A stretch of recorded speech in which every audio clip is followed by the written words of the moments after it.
Hello, my name is Kel, and you are listening to the Wild Ones mini podcast series.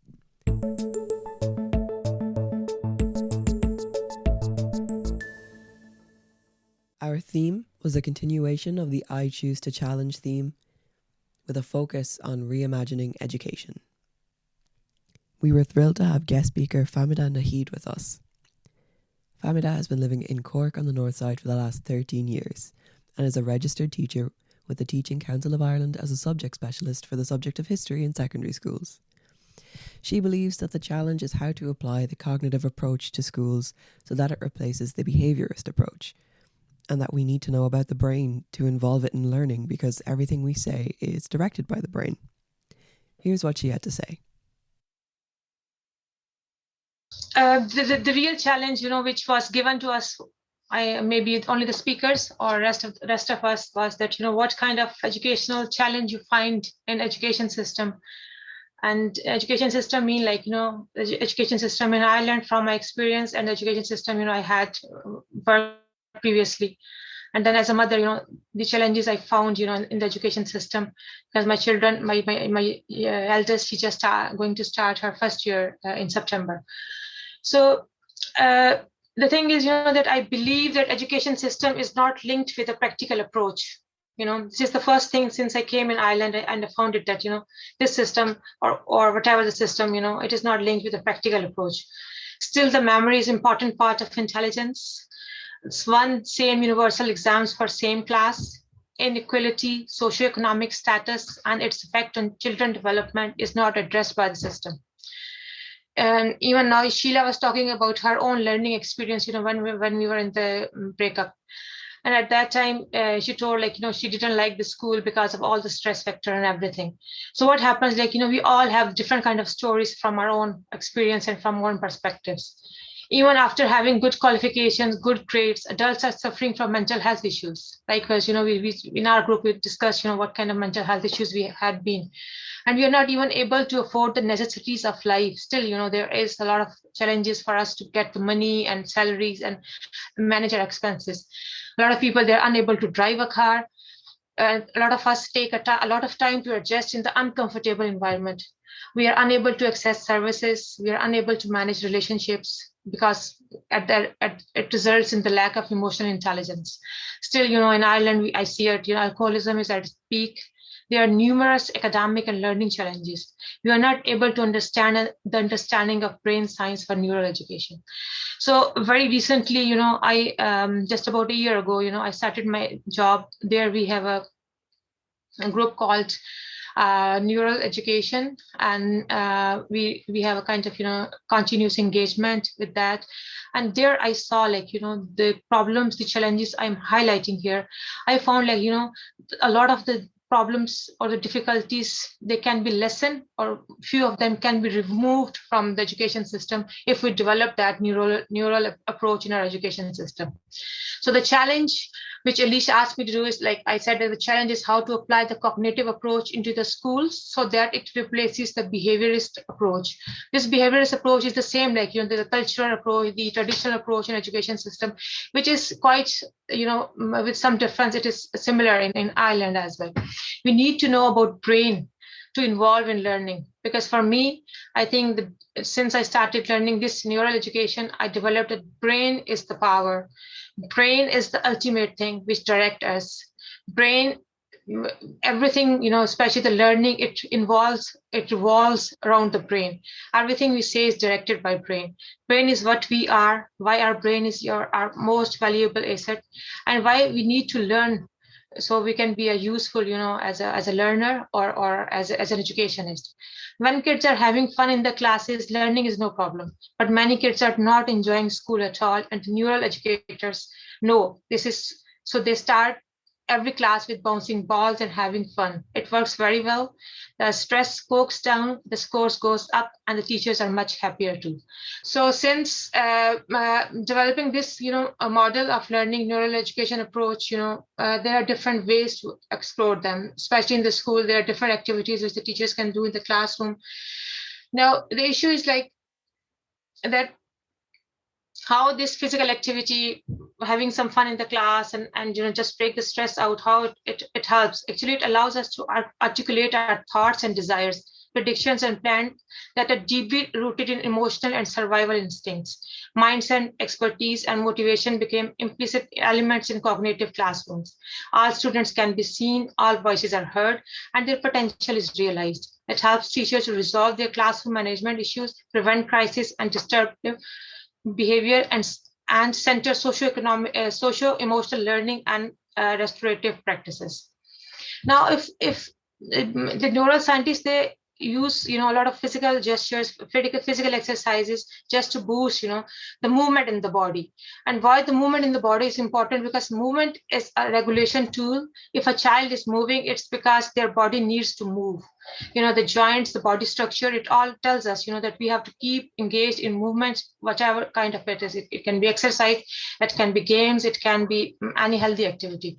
The kid who finds endless reasons to approach the teacher, repeatedly gets up to sharpen their pencil, frequently asked to go to the toilet, swing on their chair, moves around while sitting on the mat, or fidgets with objects, they are regulating themselves. So we have seen like a child with a disturbing behavior in the classroom, he will ask, I want to go to toilet. He's not happy. He's like, the thing is, because the movement of the body is not directed into the way it should be in the classroom. But once that activity is in the place, the movement of the body will bring something, a kind of good learning outcome from that child. And as an adult, it is important that we do our best to allow this to happen. If we stop kids from doing this, we are inadvertently training them out of the ability to listen to what their body needs, the very skill that lays the foundation for self-regulation. So the self-regulation is the idea. Now, if we look at the brain, if we look at this neural science concept, there is a concept of amygdala hijack that is very, very important. This is the amygdala, which is the part of the brain. And what happens, or in the simple word, I can say, like, the amygdala is kind of, its output of sense organs is first received by the thalamus. So you can see this yellow part, thalamus. The part of the thalamus stimuli goes directly to the amygdala, or emotional or irrational brain. So basically, amygdala is part of the brain where you can say it's irrational brain. While other parts are sent to the neocortex, or thinking rational brain. If the amygdala perceives a match to the stimulus, if the record of the experience is the hippocampus tells the amygdala that it is a fight, or free situation, then the amygdala triggers the HPA, or which you can HPA axis, and hijacks or overtakes rational brain factor. So if somebody says like amygdala hijack, it's like a person's reaction towards the stress. Okay, when this thing happens, when the child is in a classroom where there are a lot of issues with him or her, like if he's coming from a low socioeconomic background, if he's coming from a complex situation, if somebody is, the parents are alcoholic, or the child of a single mom, or there's not enough nutrition in the food and all that, he's coming, everything which is bringing from home, when he comes in the classroom and he has the same kind of environment where the teacher is all the time, there's a bullying in the school, the teacher is strict, you have to really find that your memory is the test. If you have a memory, you're an intelligent person, grading with goods and bads and all that, then the amygdala really hijacks in that child. And what happens, during the school, he's learning nothing. This is all with all of us. Same as us. If you're in an environment where you're not comfortable, we can't learn that at all. We really want to quit that space. We want to be our own, or something, But this kind of thing is not beneficial for a child or for an adult either. So there is something we need to make that there are some structures are placed before the functions in the school, around our environment, in our individual approach. We have to develop that. We shouldn't put ourselves into a situation where amygdala hijacks, or there is, if anything happens, how to reduce it. So the neural scientists, they, especially in America, they have done a lot of work, and this is something I think we should have to bring this thing into the education system of Ireland or whatever the part of the world, because it really helps, to understand, that how our body will work according to the brain, and how can we bring the brain from this amygdala hijack to a situation we are all in a comfortable situation, and then the real learning will be developed. But the thing is, after having somebody coming from this background, when the same child goes back to the home and he has the same environment, same parents, no food, all that, his life is in constant Melda hijack situation. And at the end of the day, we say that, oh, he's a bad boy, he's a good boy, but the thing is, we are not realizing that because we are not giving enough potential to the brain of that child, we are not creating that structures before functions where we can realize that no, there is something, there's a serious problem which we need to address. So this is something, this may include being aggressive. Like a lot of children we have seen, like, they have these kind of issues in the classroom. They're being aggressive, argumentative, violent in a manner that dramatically out of proportion of the situation. Like suddenly they talk, they start shouting. Same with the adults, you're in a parking space or somewhere, somebody just goes and busts out. So this is something, where it's the melda, it's the power of the melda which is hijacked in that situation. And when in the schools, if you have some exercises, some activities in the place, the melda becomes normal, it's no more hijacked. It's on the same, situation where you think like creativity and some change can happen. Now, maybe you have heard or not, but Dr. Mahini, he's from Cork. He is kind of our guide. Who brought that concept. He was originally from Cork, and at that time, maybe Sheila can better explain, the situation in Ireland, education system, whatever. The Dr. Karen Mahini tells us that. The churches, they had the full authority. The corporal punishment was as much common as the daily living, just breathing and eating. And so Dr. Maney, he developed this approach that he took the children who were taken out of the classroom, and he developed his own classroom, and he brought all those children. And then he found that that the socioeconomic status of those children was far behind than the other children, and that had really affected their power of learning.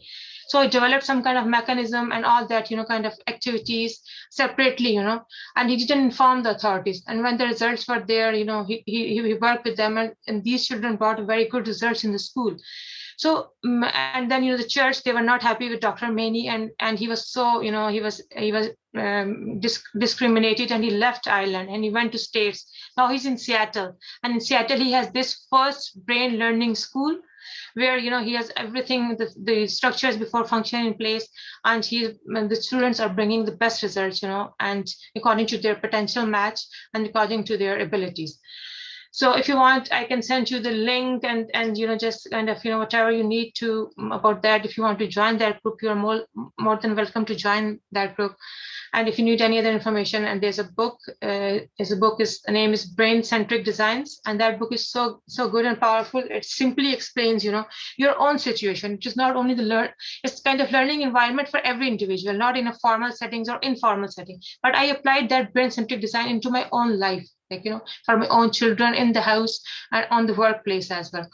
Thankfully, at our workplace, whatever the designs we use in the company, they are mostly, they're all designed from that. And Dr. Maney also works with Amazon and different, international companies where they tell, the learning model based on the brain-centric design and how they are so powerful and so easy that, your brain adjusts all that and you really absorb that, into your daily practice. So it's very good, like, if you want to have it in our own capacities. So if you look at the neuroeducation, there are so many values which are part of that neuroeducation, scientifically proven, brain-centric base and all that. But if there are some good quotations I want to use here, like if speaking kindly to plants helps them grow, imagine what speaking kindly to human can do.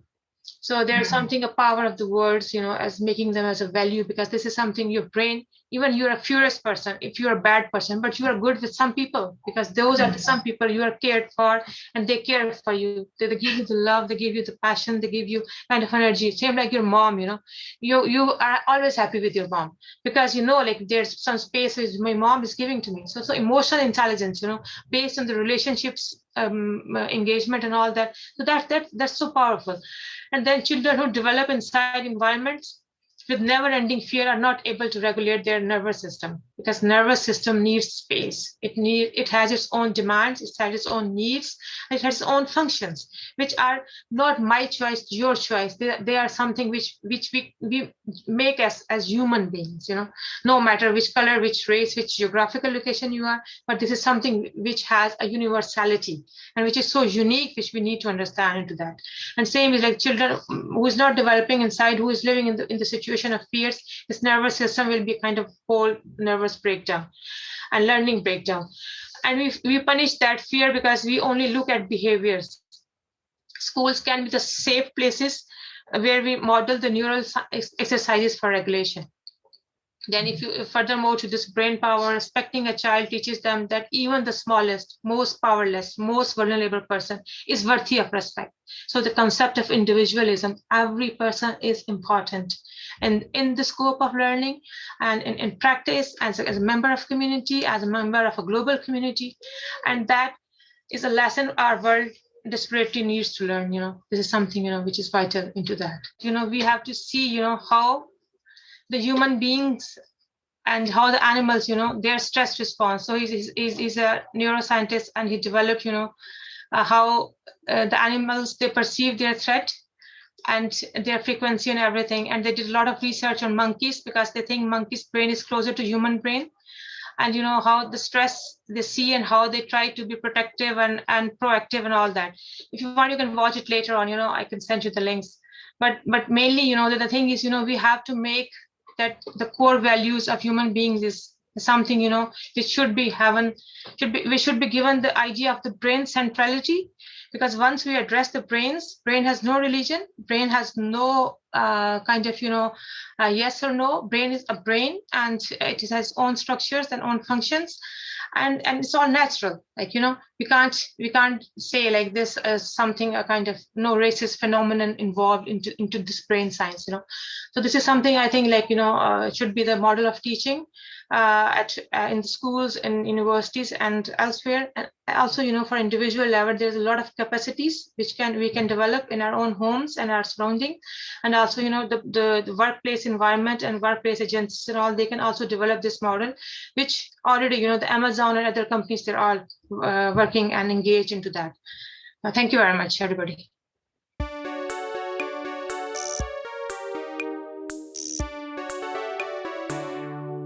A short time after the salon, we asked Fahmeda to give us her thoughts about the experience.